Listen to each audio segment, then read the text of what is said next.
नमस्कार, आज की खबर में आपका स्वागत है। मैं हूं आपके साथ शिखा मेहरोत्रा। शुरुआत करते हैं हरियाणा खबरों की।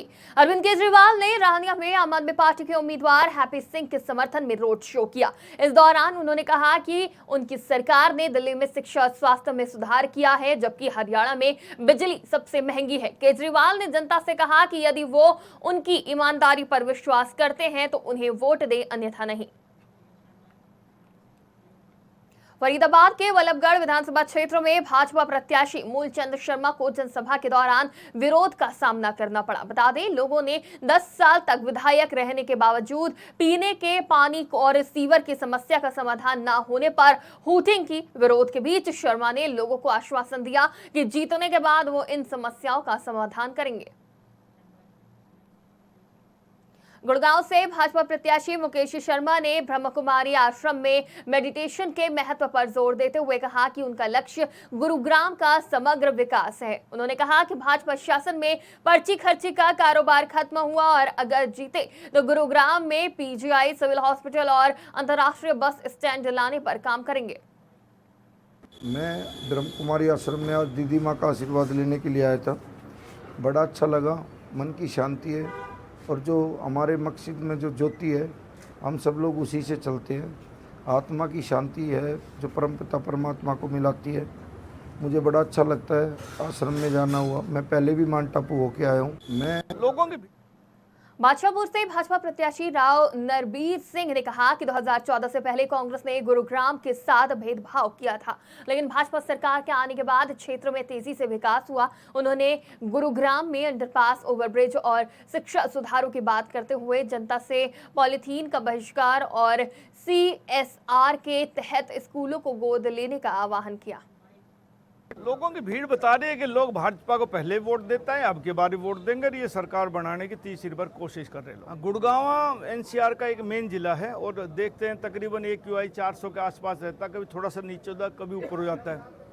और मेरा ये मानना है कि अकेले इसमें सरकार योगदान नहीं कर सकती। हम लोगों का जब तक इसमें सहयोग नहीं मिलेगा AQI ठीक नहीं होगा। इसलिए लोगों से निवेदन किया कि पॉलीथीन का बैन करो, आप कार्ड छपाना बंद करो, पेड़ नहीं कटेंगे।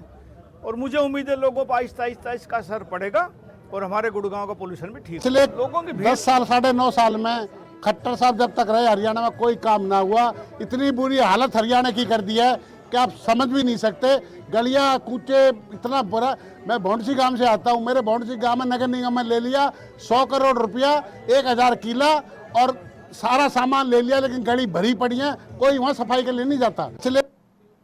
गुड़गांव के भाजपा प्रत्याशी मुकेश शर्मा ने अनाज मंडी में आड़तियों और सब्जी विक्रेताओं से मुलाकात की और उनकी समस्या को सुना। उन्होंने मंडी को आजादपुर मंडी की तर्ज पर विकसित करने का वादा किया, जिसमें पक्के फर्श, पार्किंग और स्वच्छ पेयजल की व्यवस्था शामिल होगी। शर्मा ने नगर निगम के अधिकारियों पर मनमानी करने का आरोप लगाते हुए कहा कि सरकार बनने पर उनके खिलाफ सख्त कार्रवाई की जाएगी। उन्होंने निर्दलीय प्रत्याशियों पर भी कटाक्ष करते हुए कहा कि गुरुग्राम के मतदाता केवल राष्ट्रीय पार्टियों को ही पसंद करते हैं। मैं पहले भी आज से 2 महीने पहले पूरे बारिश आ रही थी, मैं इस पूरी मंडी को डोर टू डोर करके गया था और मुझे लगता है कि आज हमारी मंडी डेवलप करने की जरूरत है, क्योंकि जैसे जैसे शहर विकसित होता जा रहा है, पॉपुलेशन बढ़ती जा रही है, तो हम चाहते हैं अब ये मंडी पूरी डबल मंजिल बने जैसे आजादपुर की मंडी है और आड़तियों को पूरी अच्छी सुविधा मिले, यहाँ पर अच्छा शौचालय बने, अच्छे यहाँ पर पार्किंग हो, तो लगे कि वास्तव में ही गुड़गांव जैसी मंडी पूरे हिंदुस्तान में कहीं। गुड़गांव विधानसभा चुनाव में अब कुछ ही दिन बचे हैं, जिसके चलते नवीन गोयल गुरुग्राम के कमल नेहरू पार्क में पहुंचे, जहां उन्होंने जनसंपर्क अभियान के दौरान पार्क में सैर करने के लिए पहुंचे मतदाताओं को संबोधित करते हुए कहा कि गुड़गांव का समग्र विकास करने के लिए वो कटिबद्ध हैं और विकास की पहले से ही योजना तैयार है। जनता का आशीर्वाद मिलते ही वो शहर के विकास में जुट जाएंगे।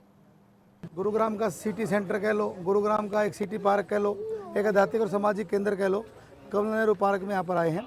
और यहाँ पर जो कमल नेहरू पार्क की सुधार समिति कमेटी है, उसके उपाध्यक्ष गोपाल जी भी हमारे साथ खड़े हैं। हम सब ने मिलकर के सभी से वोट की अपील की है, आशीर्वाद समर्थन की अपील की है और सभी को अपना विजन बताया है। यहाँ कमल नेहरू पार्क में एक स्विमिंग पूल जो 25 मीटर से टूट करके 50 मीटर बनाने का प्रपोज था, लेकिन 25 मीटर का भी खत्म हो गया, 50 मीटर का भी नहीं बना। तो गुड़गांव में रुके हुए काम सारे करवाएंगे। सबसे पहले इस काम को भी हम लेंगे ताकि 50 मीटर का बहुत सुंदर स्विमिंग पूल बने और गुरुग्राम के बच्चों को, और मैं स्विमिंग का प्रधान भी हूँ, तो इस काम को हम करवाएंगे। हरियाणा विधानसभा आम चुनाव को निष्पक्षता से संपन्न कराने के लिए पलवल जिला सचिवालय में ईवीएम की द्वितीय रेंडमाइजेशन प्रक्रिया के दौरान राजनीतिक दलों और एजेंटों की बैठक आयोजित की गई। बैठक में सामान्य पर्यवेक्षक शिवराज सिंह वर्मा और एमएल चौहान के साथ जिला निर्वाचन अधिकारी डॉक्टर हरीश कुमार वशिष्ठ और अन्य अधिकारी शामिल हुए। रिटर्निंग अधिकारियों और राजनीतिक प्रतिनिधियों ने चुनाव प्रक्रिया के संबंध में चर्चा की। हरियाणा की खबरों में फिलहाल इतना ही। देश और दुनिया की तमाम खबरों के लिए देखते रहिए आज की खबर।